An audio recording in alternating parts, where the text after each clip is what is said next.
It was the best of times, it was the worst of times. In this video, I'm going to expose a dozen violent agent provocateurs who are not wanted by the FBI and the Stop the Steal attendees whom prevented a much worse outcome. I have a dozen of them.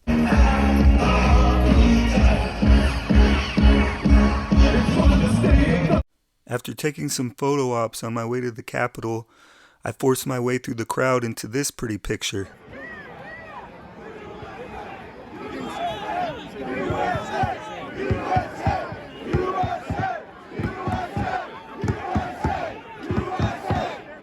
Now this is when the Agent Smiths started to expose themselves. A man began to assault an officer, and the officer seemed reluctant to do anything about it. So I headed that direction, and I confronted the man. I got in his face and said, "That's not what we want to do. We don't want to do that. It won't help." He looked at me all wild-eyed and then walked away somewhere else. That's when another guy about 5 yards away, moments later, started screaming at an officer in a threatening way, and the officer seemed reluctant to act. And I didn't want the situation to escalate either, so I headed towards him.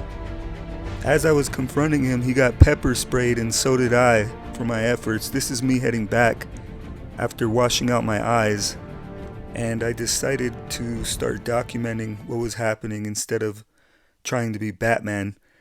What happens next is pretty amazing. This is the video I took, and I'm trying to force my way through the crowd. And this man I call the Cobra-Commander because he's carrying a big stick and he directs alternating attacks against police.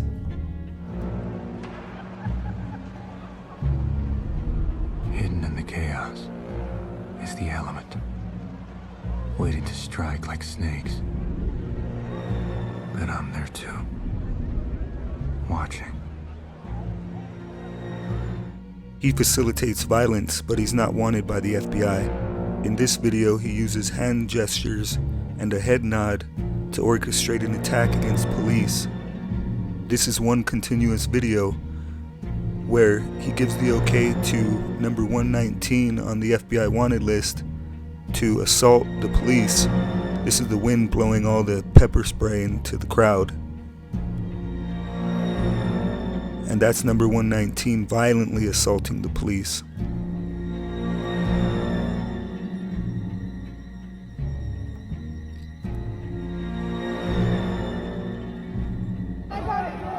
Here's some better video of him.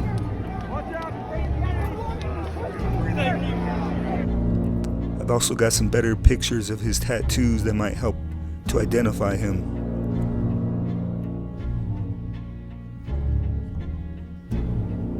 The way to identify this Cobra Commander might be this guy grabbing him, the man in red. He's seen here touching him, trying to get his attention. And here's a better picture of his face. I don't know if he's the subordinate or the superior, but here he is talking to a man I call the Scarecrow and the man in the checkered coat, and he's not on the wanted list either. So I want to highlight some of the peacemakers who helped stop the violence. Here's a guy throwing a water bottle at police, and then he's immediately confronted by somebody telling him to stop throwing stuff.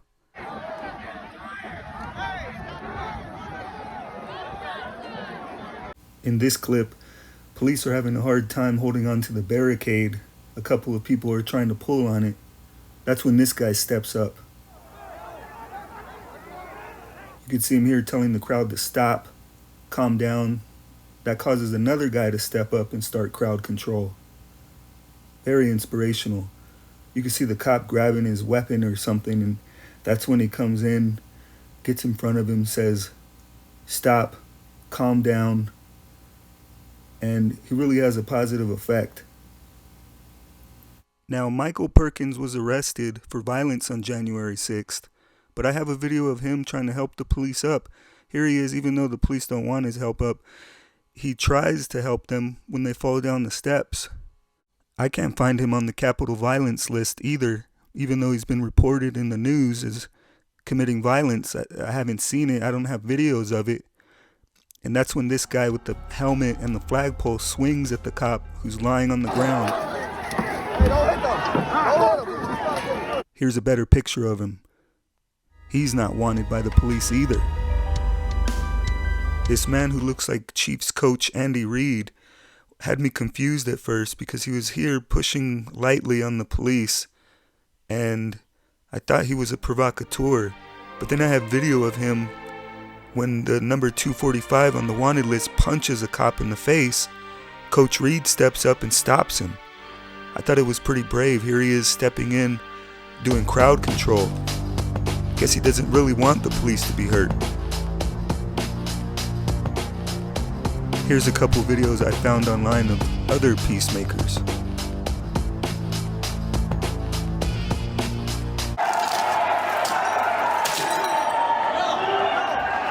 Do not go in there!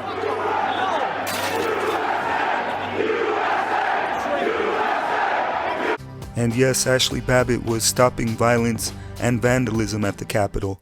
She actually reaches in with her right hand, pulls Zachary back from the window as he shatters the last window pane, and punches him with her left hand. She was left-handed in a southpaw, and hits him right in the face and causes his glasses to fall. Moving on to the numerous hand wavers. Now, you might say they're not committing a crime by just waving to the crowd, but once the violence started against police, these people are actually provoking more violence. And I'm not a lawyer, but I think these guys have some questions to answer.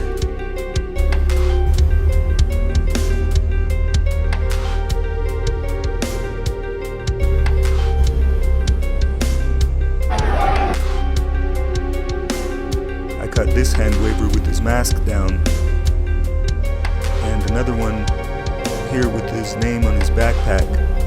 And again, I'm not saying these people have committed a crime, but they're people of interest. This guy with the pride flags definitely incites violence, but he's not wanted by the FBI. I had to listen to his screeching voice call for violence all day.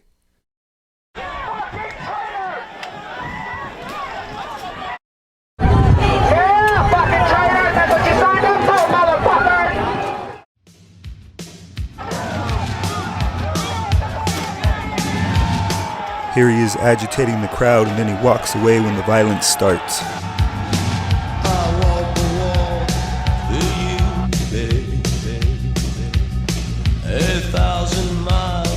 This man with the black and white checkered coat is not on the FBI wanted list, and here he is menacing the police and holding hands with number 119, waiting for instructions from the cobra-commander. Here he is pushing the woman into harm's way. And you can see him here holding hands with the man in red. Speaking of the woman, she's not wanted by the FBI, even though I have video of her charging the police line over and over.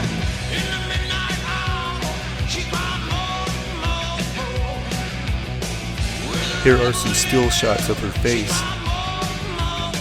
Moving on to this rebel flag man assaulting police. He's not on the FBI wanted list.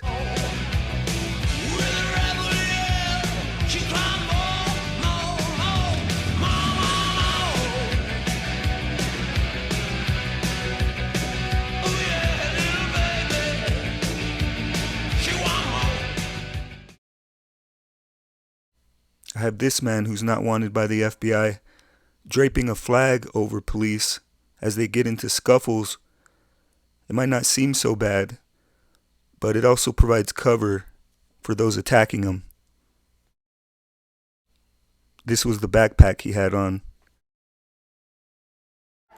At the same time the cobra-commander was sabotaging our demonstration, I got video of a kidnapping crew forcing a cop deep into the crowd, yet not laying a finger on him. And you might question why. Well, the answer is not ambiguous. They expected MAGA country to assault and beat the officer when he was vulnerable. See the cop there in the bottom right? That's the executioner trying to push him into the crowd. He's number 333 on the FBI wanted list. but the others are not listed. On the bottom left is a man I call Bane because of the headgear. Here's a tattoo that might help identify him. No one cared who I was till I put on the mask. I refer to the man on the top left as the Scarecrow. He's wearing a flak jacket, and he's not wanted by the FBI either. The man on the top right I call Two-Face because he's got some serious scarring on the left side of his face. And he's not on the FBI capital violence list. Introduce a little anarchy. This guy on the left is the Joker, because in another video he's just laughing it up at the police violence. He thinks it's a big joke. He's not on the capital violence list, and I wish I had some still shots of his face. I don't have any pictures of his face. Somebody might say, that's not so bad, it's just a little push. Well, I'll let the Joker explain to you. See, madness, as you know, is like gravity. All it takes is a little push.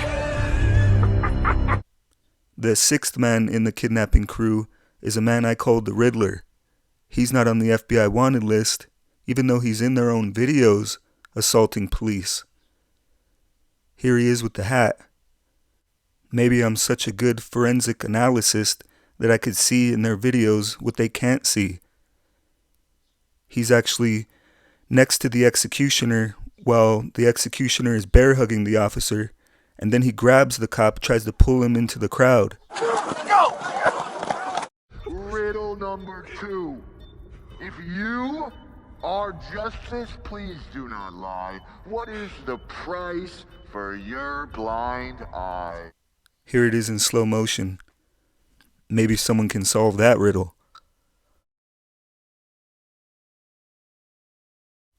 Despite their best efforts to set up Trump supporters, nobody attacked the cop. Nobody hurt him. And their plan was completely foiled. You can see them here looking dejected. They thought this would be a BLM or Antifa type protest. You know, where they assault police and then run away into the crowd. What were you trying to prove? That deep down, everyone's as ugly as you. You're alone. This was the scene after all of that. The peacemakers prevailed, at least on our side.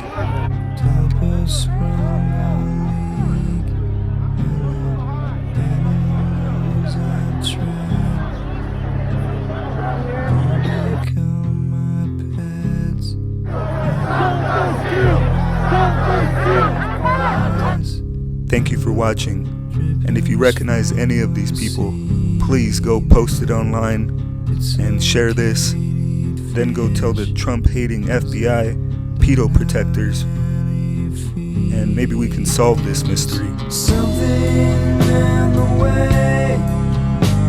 Also, if possible, find a credible charity that's donating to the political prisoners in the DC jails.